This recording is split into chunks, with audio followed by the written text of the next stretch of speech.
Bonjour, je m'appelle Loris Moya. J'ai passé le CN 2010 et je suis arrivé 28e, donc j'étais à votre place l'an dernier. Et je vais maintenant vous faire des conférences de maladies infectieuses pour les D4.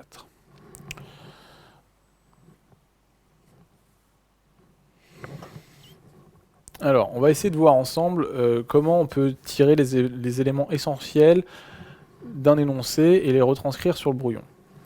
Donc l'histoire ici, on a un terme aux urgences et on reçoit un homme qui a 50 ans qui consulte pour un prurite d'apparition récente. Ça, c'est votre motif de consultation aux urgences. Ça va entraîner votre démarche diagnostique. Vous notez prurite d'apparition récente. Il est ouvrier dans le bâtiment public et il présente pour unique antécédent un diabète de type 2 traité par metformine. Sur votre brouillon apparaissent diabète de type 2, metformine, les réflexes qui vont avec. Diabète de type 2, ça va être probablement bilan, glycémie, HbA1c. Et metformine, ça va être est-ce qu'il faut l'arrêter, est-ce qu'il faut faire un relais par insuline, IVSE ou Sukit. C'est un fumeur actif, bon ok, sevrage du tabac aide au sevrage. Il vous confesse également un certain goût pour l'alcool. On va pas plus loin, on sait déjà, c'est un alcoolique. 2 points. Il aura le droit à la prévention du DPT, au sevrage et à la vitaminothérapie. Il prend un ou deux apéritifs le soir après le boulot, un peu de vin à table et quelques bières par-ci par-là, mais je ne buvais pas autant avant, ce sont les ennuis qui me font boire. D'accord ? En effet, Monsieur G, père de 2 enfants, est en instance de divorce pour une histoire de lésion extra-conjugale qui de toute manière ne nous regarde pas, c'est vrai. En reprenant l'interrogatoire, vous découvrez que le prurite s'installait de manière progressive, donc c'est un prurite de découverte récente, d'installation progressive sur quelques jours. Les démangeaisons prédominent la nuit, c'est à recrudescence vespérale, et vous avez une topographie, le niveau des espaces interdigitaux, les avant-bras, les aisselles et la verge. Là, normalement, le diagnostic commence tranquillement à se profiler. Par ailleurs, vous apprenez que le dos et la tête ne le gênent pas. Très bien. Ça conforte ce qu'on suspecte. Vous examinez Monsieur G et vous découvrez, entre autres, les lésions cutanées suivantes. Alors, on a de magnifiques iconographies. Et donc, là, on voit au niveau de la main des lésions fines de fin sillon comme ça, avec à la fin une petite papule. On voit également des vésicules là, translucides sur fond érythémateux. On constate que les lésions prédominent bien au niveau des espaces interdigitaux, avec un peu les creux de la main. D'accord. Là, vous avez d'autres vésicules sur fond érythémateux. Là, vous avez d'autres sillons. On constate également que les sillons se terminent par des petites papules érythémateuses. Et puis, pour ce qui est des lésions de la verge, là, on voit des lésions érythémateuses, plus ou moins d'esquamants. C'est pas vraiment très visible. Donc, question 1. Commentez les photographies. Quel diagnostic évoquez-vous? Sur quels arguments? On commente une iconographie. On dit de quoi il s'agit. Il s'agit de photographie des mains face palmaire. Bon, on va quand même pas y avoir de points là-dessus, mais si c'était une autre iconographie, il pourrait y avoir de points. On voit des sillons scabieux. Donc, c'était les fines lésions sinueuses de quelques millimètres de long, légèrement surélevées et visibles entre les doigts, avec à leur extrémité petite papule qui s'appelle l'éminence acarienne. Et on voit des vésicules perlées, qui sont les petites élevures translucides qu'on a vues sur base érythémateuse, qui elles prédominaient aux espaces interdigitaux. De manière, tout prédominait plus ou moins aux espaces interdigitaux. Ensuite, sur la photographie de la verge, là non plus pas de points, quand même, on voit le chancre scabieux, qui est donc cette grosse papule, enfin il y en avait plusieurs, des chancres scabieux, excusez-moi, cette grosse papule rouge et squameuse qui siège au niveau du gland. On évoque donc le diagnostic légal sarcoptique. Les arguments, c'est le terrain. C'est un homme en période d'activité sexuelle avec une histoire de lésion extra-conjugale, donc peut-être a-t-il attrapé une MST. Les caractéristiques du prurite, il est d'apparition récente, il est topographie typique, notamment il respecte le visage et le dos, c'est très important, et il est de recrudescence nocturne. Bien sûr, les lésions dermatologiques, il n'y a pas de point pour le redire, sont en faveur. Faut-il demander des examens complémentaires? Question 2. Si oui, lesquels? Sinon, pourquoi? Question binaire, réponse binaire. Oui, il faut demander des examens complémentaires, des points pour dire ça. Ensuite, il faut demander quoi comme examen complémentaire? 2 catégories d'examens complémentaires. Il faut d'abord s'assurer du diagnostic de Gall. Alors là, il y a débat. Est-ce que c'est un examen complémentaire? Est-ce que c'est un examen clinique? Dans la mesure où vous avez d'autres examens complémentaires à demander, je vous recommande de l'utiliser comme examen complémentaire. Vous dites donc que, à visée de diagnostic positif de Gall, vous cherchez à mettre en évidence le parasite. Vous faites donc d'abord une coloration à l'encre Chine pour mieux repérer et prélever au niveau de l'éminence acarienne. Ensuite, on examine le prélèvement au microscope et on voit le parasite. Et ensuite, c'était important, zéro s'oublie, un bilan IMST. La Gall, dans un contexte évocateur, est une MST.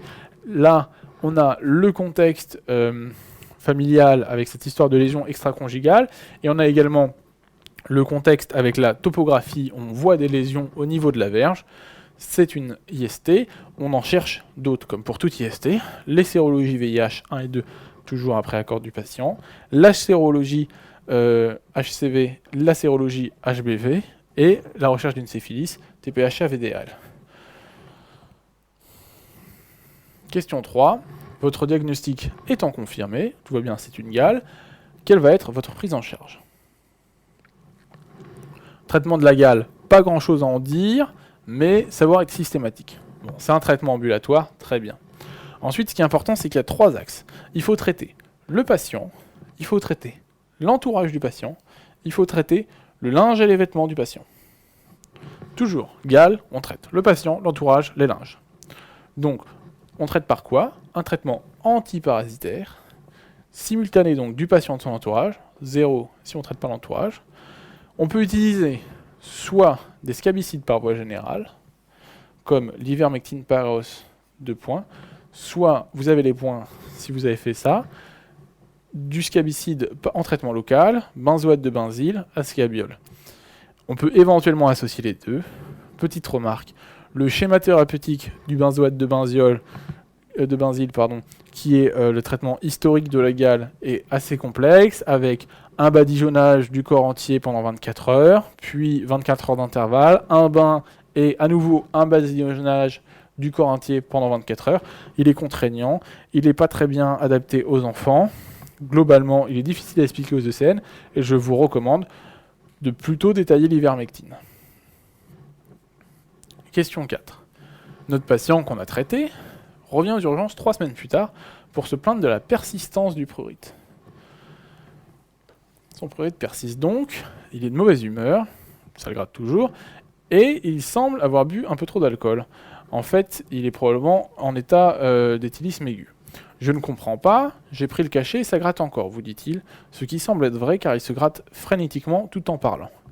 Quelles hypothèses formulez-vous pour expliquer la persistance du prurite? Cette question est extrêmement classique, elle est sortie plusieurs fois au cours de l'internat, avant que ce soit le CN.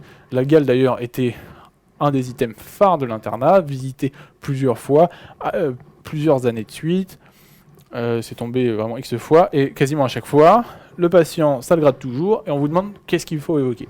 Qu'est-ce qu'il faut évoquer? Il faut toujours évoquer une mauvaise observance. Une mauvaise observance, pas forcément du traitement par ivermectine, parce que c'est juste un cachet qu'on lui a donné, mais une mauvaise observance des mesures associées. S'il n'a pas fait traiter ses enfants, s'il n'a pas désinfecté son linge, il sera infect. Réinfestation par l'entourage. Si c'est sa copine, la lésion extra-conjugale qui lui a filé, et qu'il n'informe pas qu'il a la Gall et qu'elle ne se traite pas, elle lui refile. Pareil pour les enfants. Donc, ça, c'est les 2 points les plus importants. Mauvaise observance, réinfestation par l'entourage. Ensuite, il peut être en train de guérir, mais le prurite persiste un peu. On appelle ça le retard clinique, c'est l'évolution normale de la pathologie. Ensuite, et ce sera valable uniquement en cas de traitement local, mais il y a néanmoins un point pour ça parce que c'est classique, il peut présenter une dermatite d'irritation ou eczéma de contact à la scabiole. Après, il y a d'autres causes un peu plus rares. Il faut penser au prurite phobique. Le prurite phobique, c'est quoi? C'est le fait que, à peine on parle de gale dans une pièce, la moitié des gens se mettent plus ou moins à se gratter et à se demander s'ils n'ont pas la gale. Ici, ça s'appelle le syndrome d'Ekbom. Bien sûr, c'est pas ça qui est coté, c'est prurite phobique. Et la résistance au traitement, qui est rarissime et qui donc ne rapporte pas de points. Vous avez évoqué ces différents diagnostics. Vous l'examinez maintenant, question 5, et vous notez qu'il a de nombreuses petites croûtes jaunâtres, avec de petites pustules au niveau de la jambe gauche, de l'abdomen et des deux avant-bras. Il n'y a pas de fièvre, c'est important. On vous demande qu'est-ce que vous pensez de ces lésions cutanées, et comment vous les prenez en charge. C'est un patient qui avait une dermatose prurigineuse, la gale, qui est peut-être ou peut-être pas guérie, et qui maintenant a, au niveau des lésions de grattage, de nombreuses petites croûtes jaunâtres et de petites pustules, sans fièvre. Le diagnostic à évoquer est donc celui d'impétiginisation de la gale ou d'impétigo disséminé parce qu'il y a des lésions de la jambe, de l'abdomen et des avant-bras. La prise en charge d'un impétigo, c'est un traitement local avant toute chose. Donc il est bicotidien pendant 8 à 10 jours. Les mesures, c'est le lavage à l'eau au savon, les antiseptiques topiques type chlorhexidine et les antibiotiques topiques type acide fusidique. Ensuite, et ici c'est un cas particulier, on peut associer un traitement général. Les recommandations, c'est devant une forme sévère ou étendue. Ici, on est devant une forme étendue tout de même. Et puis, par ailleurs, le collège d'enseignants de dermatologie dit qu'en cas d'observance douteuse des mesures d'hygiène prévisibles, on peut également associer un traitement général. Donc ici, on a un autre argument. On a deux arguments pour ce traitement général, qui est une antibiothérapie de 10 jours par de la pénicilline M. Peros. Mais retenez bien, ça c'est le traitement dans ce cas particulier. Sinon, on ne donne pas d'antibiothérapie à un enfant qui a une dermatite atopique et qui présente ensuite un impétigo de sa dermatite atopique avec juste 2 ou 3 croûtes jaunâtres. On ne lui donne surtout pas de pénicilline Peros. Après, et c'est le deuxième grand plan du traitement de l'impétigo, c'est traiter la dermatose prurigineuse sous-jacente. On lave, l'impétigo on lave, et on traite la dermatose prurigineuse sous-jacente. Le traitement ici, il est essentiellement symptomatique avec des antihistaminiques de type H1, et il peut être étiologique. Alors, je ne l'ai pas coté parce que c'est discutable, on ne sait pas, on n'est pas sûr qu'ils aient été réinfestés ou qu'ils soient toujours infestés par la gale, mais si on avait plus d'arguments, je l'aurais coté. Il peut être utile de répéter le traitement par scabicide, ou en tout cas de reprendre les mesures d'hygiène, désinfection du linge, de la literie et le traitement de l'entourage. A priori, c'est pas sûr du tout qu'il soit guéri de sa gale. Pensez en tout cas, le traitement de l'impétigo, on traite localement et on traite la dermatose prurigineuse sous-jacente, symptomatique et étiologique. Question 6. 2 jours plus tard, il revient une nouvelle fois aux urgences. Il est maintenant fébrile, à 38,5-39 degrés, avec d'importantes douleurs à la jambe gauche, qui a beaucoup gonflé selon lui. Il vous avoue ne pas avoir pris les traitements que vous lui avez prescrits, tiens, quelle surprise, car il attendait la fin du week-end pour passer les acheter à la pharmacie. À l'examen, vous constatez un placard cutané, infiltré, chaud et douloureux. Là, pas trop de suspense, on a de la fièvre, des douleurs de jambe gauche, qui est gonflé, et le placard cutané, infiltré, chaud et douloureux.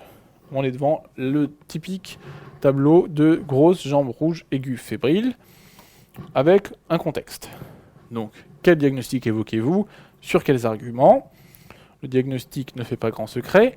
C'est un érysipèle ou dermo-hypodermite aiguë bactérienne de la jambe gauche. Pensez quand même à la topographie. Devant, alors, le terrain. Ici, j'utilise le diabète, je le cite et je le cote. Néanmoins, sachez que dans la conférence de consensus sur les résipèles qui date de 2000, le diabète sucré de type 2 n'est pas reconnu. C'est même spécifié qu'il n'est pas un facteur de risque des résipels. Tout en sachant ceci, il faut également savoir que dans le collège d'enseignement des enseignants de dermatologie, il est reconnu le diabète comme un facteur de risque des résipels, et que surtout, le plus important, dans les annales, sur une grille officielle, que je vous invite à aller voir sur projetbicool.com, il a été coté.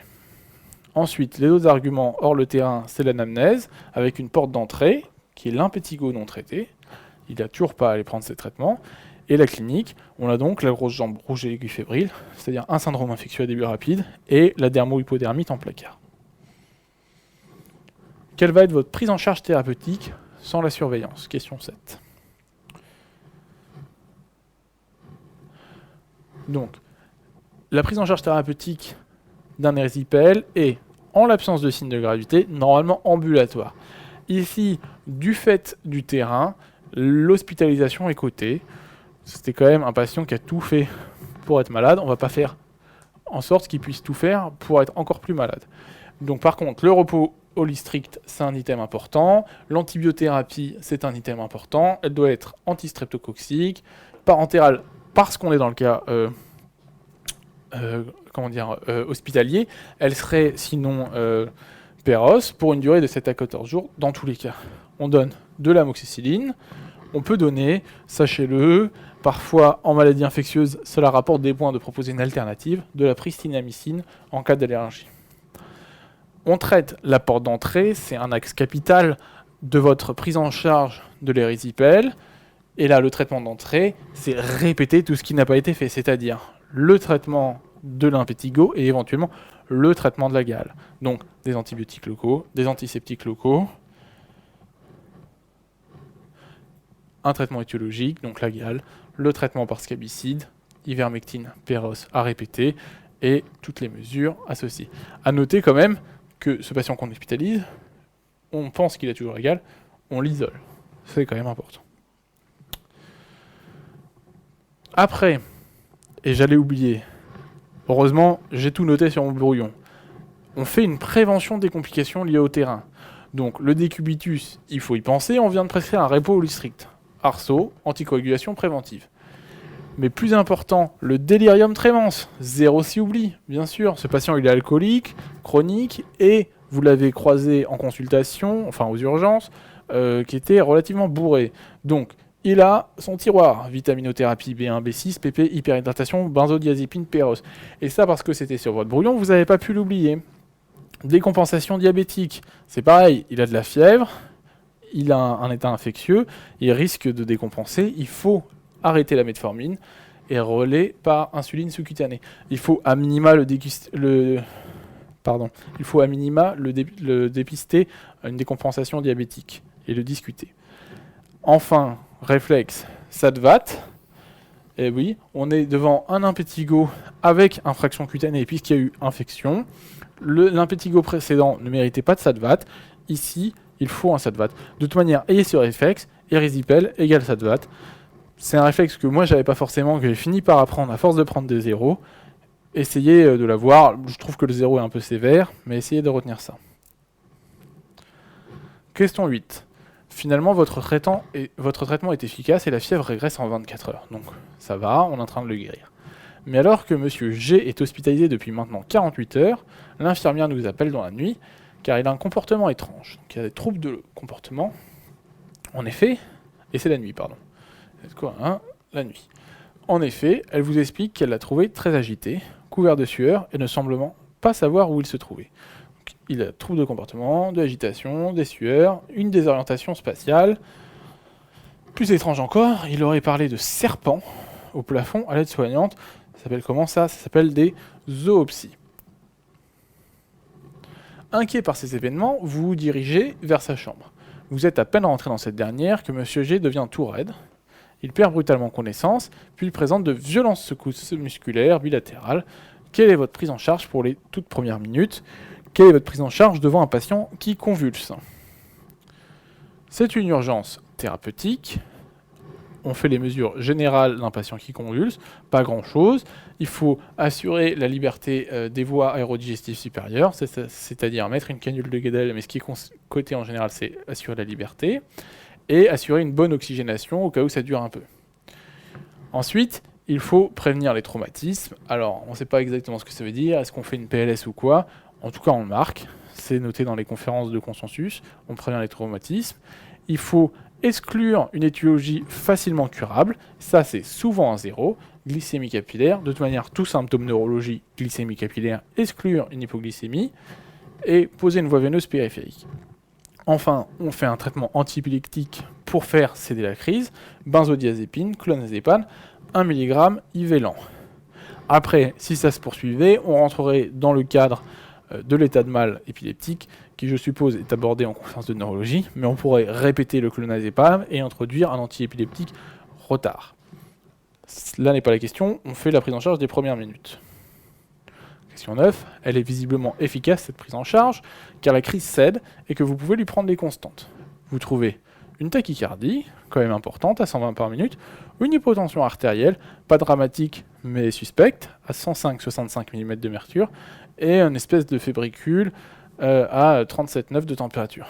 Quel est le diagnostic que vous devez suspecter et justifier? Bon, il ne faut pas perdre de vue le tableau qu'il présentait avant ces convulsions, et le diagnostic est sans aucun doute un délirium tremens. C'est dans la justification qu'il y a des points à gagner. Pourquoi il fait un délirium tremens? Déjà pour le terrain, c'était un alcoolique chronique. Ensuite, pour le facteur déclenchant anamnèse, on a un sevrage brutal qui est lié à l'hospitalisation. Après, la clinique, là on essaye d'utiliser des termes un peu médicaux pour traduire ce qui était marqué dans l'énoncé. Donc on est face à un syndrome confuso-onirique, avec des hallucinations visuelles à type de zoopsie, et une désorientation temporospatiale, il ne savait plus où il était. Il y a des sueurs, de l'agitation, des tachycardies, un fébricule, une hypotension artérielle, qui sont tous des signes en faveur du délirium tremens, et il a présenté une crise convulsive généralisée. Question 10. Quel est votre traitement sans la surveillance? Le traitement du délirium tremens, il n'y a pas grand-chose. Surtout, c'est pas vraiment différent de sa prévention, à part dans le fait qu'il faut des mesures générales. Une hospitalisation en chambre seule, un éclairage adapté, un environnement câble, et éviter les contentions. C'est pour ça qu'il y a 3 points là-dessus, parce que le reste, c'est du basique et du déjà fait normalement, c'est-à-dire une réhydratation parentérale abondante, 3 à 4 litres de sérum physiologique en 24 heures, des benzodiazépines par voie parentérale qu'on a déjà dû lui administrer pour sa crise, et une vitaminothérapie B1, B6 et PP. En conclusion, on vient de voir un dossier de Gall qui sympédigénise, qui s'érysipélise, qui décompense en délirium tremens. Je pense que le but de ce dossier était de traiter ces items et de voir aussi qu'un brouillon bien construit pouvait vous permettre d'extraire de l'énoncé l'essentiel des réflexes à avoir et pouvait vous éviter quelques-uns des zéros qui truffaient ce dossier. Donc, devant une gale, il faut savoir déjà évoquer cette gale devant tout prurite de topographie évocatrice ou de caractère collectif. Plusieurs personnes qui se grattent, c'est une gale. Quelqu'un qui se gratte les espaces interdigitaux, c'est une gale.